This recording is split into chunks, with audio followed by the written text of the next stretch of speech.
Saat ini KSA sudah menyatakan bahwa pandemi sudah selesai ya, jadi mereka sudah longgar, tidak lagi ada persyaratan untuk vaksinasi yang sangat ketat seperti yang saat ini masih dilakukan di negara kita ya. Kemudian juga ada beberapa persyaratan-persyaratan yang secara kesehatan yang perlu untuk Anda pelajari ya. Jadi silakan buat Anda yang memang sudah mengagendakan ya, sudah menjadwalkan perjalanan haji Anda di tahun 2023.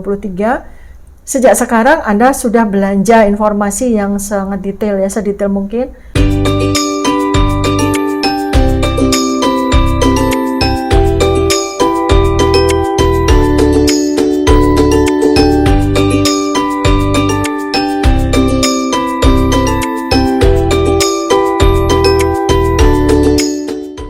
Banyak sekali teman-teman ya, para followers, friends gitu yang tanya ke saya di grup komunitas saya maupun Japri, Dr. Tifa, sekarang ini situasinya sudah aman nggak sih buat kita untuk melakukan haji atau umroh ya, mengingat pandemi ini sebenarnya sudah berakhir atau belum ya. Jadi pertanyaan itu jawabannya tidak sederhana ya, karena ini adalah ibadah yang barangkali mungkin sudah dinanti-nantikan.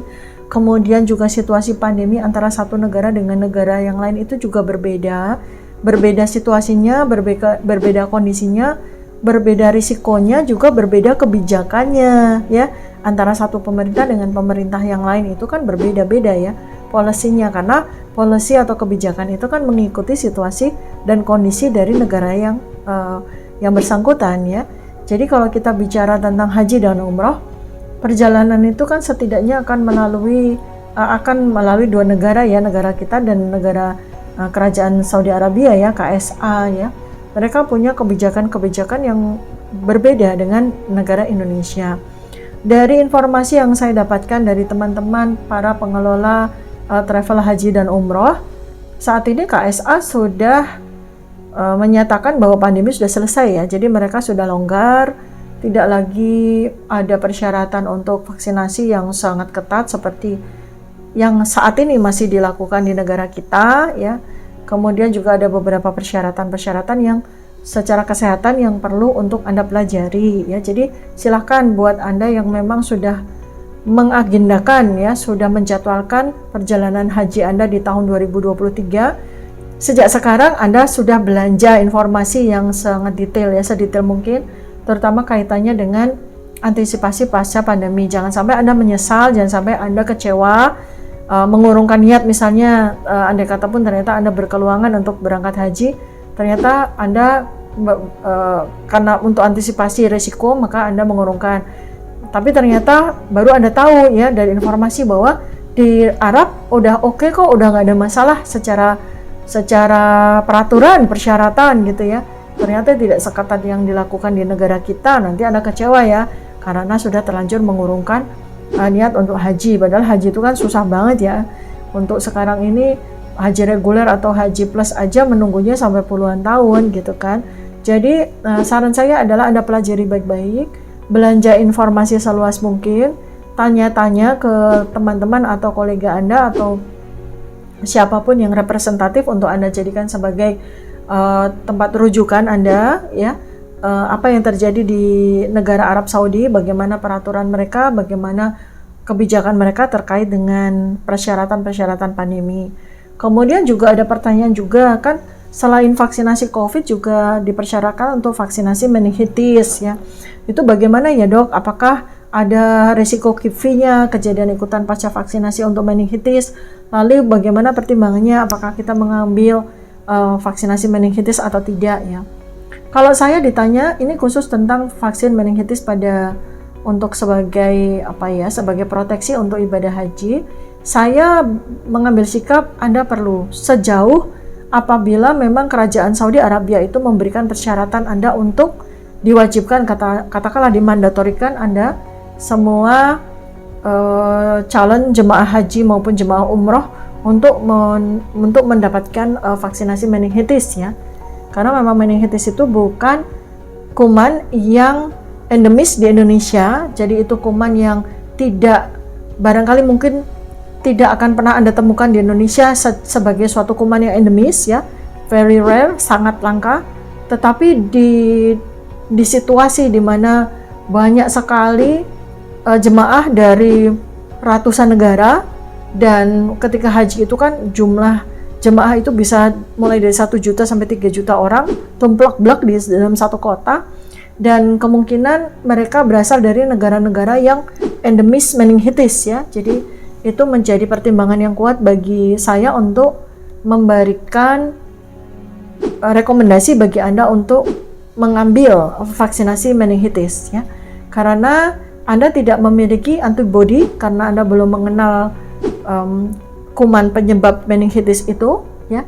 Jadi memang nanti kalau sampai di sana, di tempat Anda melakukan ibadah haji atau umrah itu, Anda ternyata bersentuhan atau terpajan dengan kuman yang menyebabkan meningitis, besar kemungkinan tubuh Anda tidak mampu memberikan respon antibodi yang baik ya, sehingga itulah diperlukan vaksinasi meningitis. Tetapi sekali lagi, perlu atau tidaknya Anda vaksinasi meningitis tergantung dari kebijakan kerajaan Arab Saudi ya, itu ya, khusus untuk meningitis. Artinya kan bisa saja di sana mereka kemudian sudah melakukan penelitian ya, pengkajian bahwa tahun 2023 itu diperkirakan tidak ada pandemi atau tidak ada wabah meningitis sebagaimana terjadi berulang kali ya, selama beberapa waktu terjadi pada saat ibadah haji diselenggarakan itu terjadi wabah meningitis ya. Karena itulah maka kemudian antisipasinya, proteksinya adalah pemberlakuan mandatori pemberian vaksinasi meningitis kepada jemaah haji ya gitu. Tapi sekali lagi Anda harus underline penjelasan saya, sebaiknya Anda mengkaji dengan baik kebijakan yang diberlakukan oleh pemerintah kerajaan Arab Saudi terkait dengan vaksinasi meningitis ya.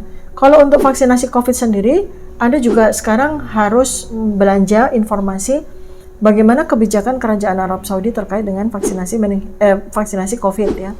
Karena sejauh yang saya sudah dapatkan informasi dari teman-teman penyelenggara haji dan umrah itu, mereka sudah tidak menjadikan vaksinasi COVID itu sebagai mandatori lagi ya. Sekali lagi Anda harus belanja informasi.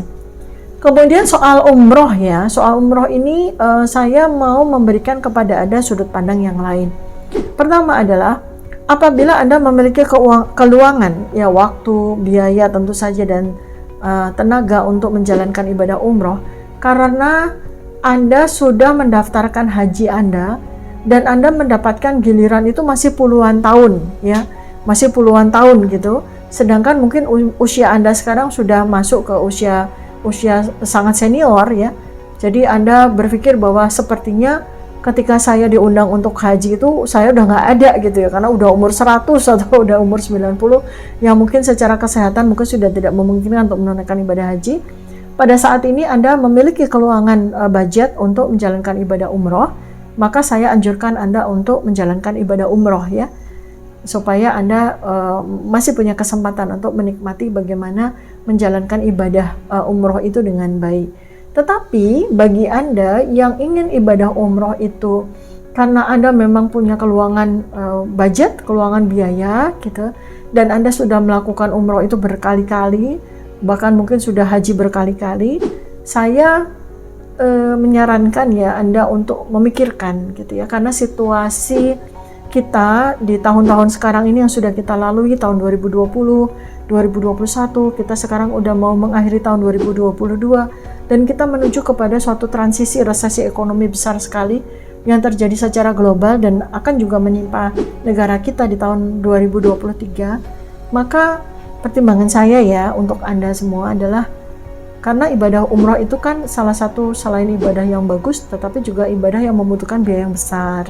Sementara kita menghadapi resesi dunia yang kita belum tahu seberapa jauh kita mampu melakukan antisipasi, seberapa jauh kita bisa survive. Jadi mohon agar dipertimbangkan ya, apakah Anda perlu tidaknya menjalankan ibadah umroh.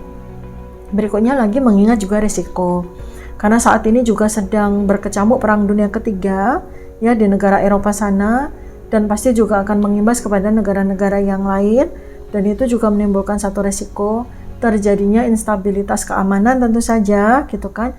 Jadi itu juga perlu Anda jadikan sebagai pertimbangan.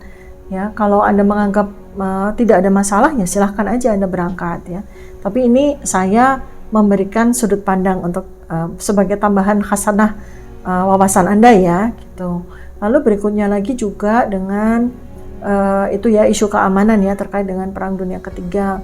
Kemudian juga ya kalau memang secara begini ya, jadi secara ekonomi itu Anda sangat safe gitu ya, Anda stabil, punya tabungan banyak sehingga tidak ada masalah buat Anda untuk umroh berkali-kali, atau Anda juga sudah menjadwalkan untuk umroh di tahun 2023. Saya cuma ingin menyampaikan saja imbauannya bahwa di luar dari katakanlah alokasi tabungan atau biaya yang Anda alokasikan untuk umroh, Anda juga harus memikirkan alokasi untuk memikirkan handai tolan kita, memikirkan saudara kita sesama muslim, memikirkan umat, memikirkan rakyat Indonesia yang sebagian dari mereka itu jatuh ke dalam kemiskinan dan mereka menjadi kaum duafa ya. Jadi luangkanlah, prioritaskanlah untuk mengalokasikan dana yang Anda miliki untuk berinfak, untuk bersedekah ya.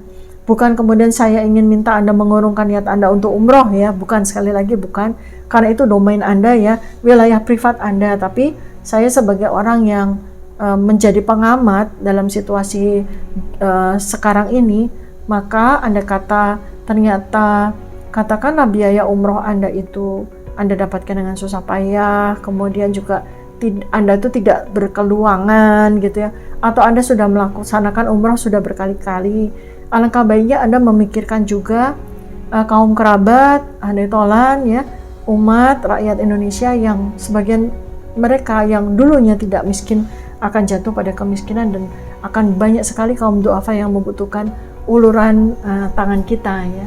Jadi itu pertimbangan atau saran dari saya, mudah-mudahan Anda bisa memahami dan bisa menghikmatinya.